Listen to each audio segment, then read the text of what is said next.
639/B রাজধানীর মগবাজারের পেয়ারাবাগের এই ভাঙাচোরা ঘরটি একটি রাজনৈতিক দলের প্রধান কার্যালয়। নির্বাচন কমিশনে নিবন্ধনের জন্য আবেদন করেছেন এই দলটি, যে দলের সভাপতি হচ্ছেন স্বামী আর সাধারণ সম্পাদক স্ত্রী। আমরা একটু ভেতরে গিয়ে দেখার চেষ্টা করব রাজনৈতিক দলের প্রধান কার্যালয়ের অবস্থাটাই বা কী, আর ভিতরে কীরকম কার্যক্রমে চলছে, রয়েছেন কে কে। একটু বাসার ভিতরে গিয়ে আসলে দেখার চেষ্টা করব তাদের এই যে কার্যালয়, সেই রাজনৈতিক কার্যালয়ের প্রধান কার্যালয়টা আসলে কেমন এবং তারা কিভাবে আসলে সম্পূর্ণ করছেন। বা এখানে জাহাঙ্গীর হাওলাদার কি আছেন?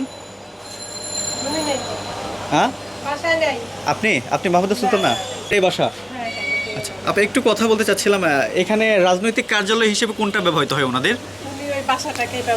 যদি একটু জানাতেন যে এই বাংলাদেশ ডেমোক্রেটিক পার্টি, এটা কি রাজনৈতিক কার্যালয় হিসেবে ব্যবহৃত হয়? উনি ওনার ওয়াইফ দুজনেই আর কি এই কাজটা করে, মানে নিবন্ধনের পর আর কি কার্যক্রম চালু করবে সেটাই। এই যে যখন সে স্টুডেন্ট ছিল তখন সে এটা নিয়ে কাজ শুরু করছিল, নিবন্ধন হয় নাই বিদায় কার্যক্রমটা এত ভালোভাবে জোরালো হয় নাই। এখন নিবন্ধনের জন্য অ্যাপ্লাই করছে, তারপরে আর কি। আর দলীয় কোনো মিটিং প্রোগ্রাম কি এখানে হয় ওনাদের? এরকম দলীয় প্রোগ্রাম এখনো কিছু করে নাই, তবে করার চিন্তা আছে। আচ্ছা, করার চিন্তা রয়েছে। আপনারা কি ওনাদেরকে সমর্থন করছেন প্রতিবেশী হিসেবে? আমি প্রতিবেশীও, আবার আমি ওয়াইফ। ও, আপনি মাহমুদা সুলতানা? ও আচ্ছা, আপনি তাহলে দলের সাধারণ সম্পাদক? হ্যাঁ। আচ্ছা আচ্ছা, আপনাদের পরিকল্পনাটা আসলে কি একটু যদি জানতেন? পরিকল্পনা ভবিষ্যতে এই দলটাকে সামনের দিকে এগিয়ে নিয়ে যাওয়া, এটা হচ্ছে মূল উদ্দেশ্য।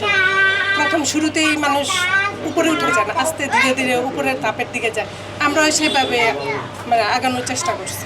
আচ্ছা, আপনাদের আসলে এই রাজনৈতিক মতাদর্শটা কেন, দল গঠনের প্রয়োজনীয়তা কেন মনে হলো? অনেক দল তো আছে। অনেক দল আছে, সব দলে উনি একটু সব দলের শাসনই তো দেখলো, 3টা শাসন দেখলো, সেই হিসেবে ভাবলো যে একটা নতুন দল আসুক, অনেকের মতো আর একটা নতুন দল গঠন হোক, দলের একটা কার্যক্রম পরিচালিত হোক দেশের মধ্যে, সেটাই আর কি ওনার লক্ষ্য। আচ্ছা, ভালোভাবে যেন দেশটা পরিচালিত হয়, আরও অনেক নতুন মুখ যেন আসে, সেটাই। আপনাদের কেন্দ্রীয় কার্যালয় তো যাই হোক দেখলাম, আপনাদের কোনো কমিটি বা কোনো কিছু রয়েছে কিনা? হ্যাঁ, কমিটি এখন আপাতত তো আমরা এই কারণে কমিটি গঠন করছিলাম যখন স্টুডেন্ট ছিল, 2011 সালে কলেজে পড়াশোনা করতো তখনই। আচ্ছা, ওইটা নিয়েই আমরা আর কি সামনে যাইতে চাই। আপনাদের কয় সদস্যের কমিটি রয়েছে? 75। আর জেলা বা বিভাগীয় কোনো কমিটি রয়েছে কিনা? না, ওইরকম এখনো ওইরকম পর্যায়ে যেতে পারি নাই, তবে আমাদের লোক বলা আছে জেলা উপজেলায়। মোনালিসা হেভি ফ্লো 15 পিস প্যাকেটের সাথে 8 পিসের একটি প্যাকেট একদম ফ্রি। আপনার কি প্রতীকের জন্য আবেদন করেছেন? কি প্রতীক মানে মার্কা কোনটা চেয়েছেন? মার্কা দিয়ে মনে হয়, আমি ঠিক বলতে পারতেছি না এই মুহূর্তে মার্কাটা কোনটা দিছি, কিন্তু যে পতাকাটা একটা লোগো।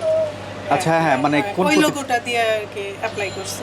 মানে বলতে পারছেন না সঠিক আসলে কোনটা, তবে পতাকা রয়েছে প্রতীকের মাঝখানে। আচ্ছা, আপনাদের দলটার নাম হচ্ছে বাংলাদেশ ডেমোক্রেটিক পার্টি। দর্শক, কথা বলছিলাম বাংলাদেশ ডেমোক্রেটিক পার্টির সাধারণ সম্পাদক মাহমুদা সুলতানার সাথে। আমরা এই মুহূর্তে যে কার্যালয়টি দেখতে পাচ্ছেন, এটি বাংলাদেশ ডেমোক্রেটিক পার্টির প্রধান কার্যালয় এবং দলীয় যে কার্যক্রম তারা এখানেই সম্পন্ন করছেন। এবং এই বাংলাদেশ ডেমোক্রেটিক পার্টির যিনি সভাপতি জাহাঙ্গীর হাওলাদার, তিনি সভাপতি হিসেবে দায়িত্ব পালন করছেন এবং তার স্ত্রী মাহমুদা সুলতানা তিনি কিন্তু সাধারণ সম্পাদকের দায়িত্ব পালন করছেন। আমরা কিছুক্ষণ আগে কথা বলছিলাম মাহমুদা সুলতানার সাথে, এবং তাদের যেই পরিকল্পনা ভাবনা এবং কিভাবে আসলে এই পার্টিটি গঠন হলো এবং তাদের পরিকল্পনাটা কী রয়েছে সেগুলো কিন্তু কালের কণ্ঠের মাধ্যমে আপনাদেরকে জানাচ্ছিলাম। দলের সাধারণ সম্পাদক তিনি ক্যামেরার সামনে এসে কথা বলেননি, তবে জানিয়েছেন তাদের ভাবনা। আমরা এখন একটু আশেপাশের মানুষের কাছ থেকে জানার চেষ্টা করব যে এই যে প্রধান কার্যালয় এখানে অবস্থিত, তারা আসলে সম্পর্কে কিছু জানে কিনা। ভাই, এখানে কি কোনো রাজনৈতিক কোনো কার্যক্রম দেখেন? না, তেমন কিছু এখন পর্যন্ত সাড়া পাওয়া যায় নাই। কালকে আসছিল 2-1 জন আর কি মিডিয়ার লোক, তো রিপোর্ট করে নিয়ে গেছে ওনাদের।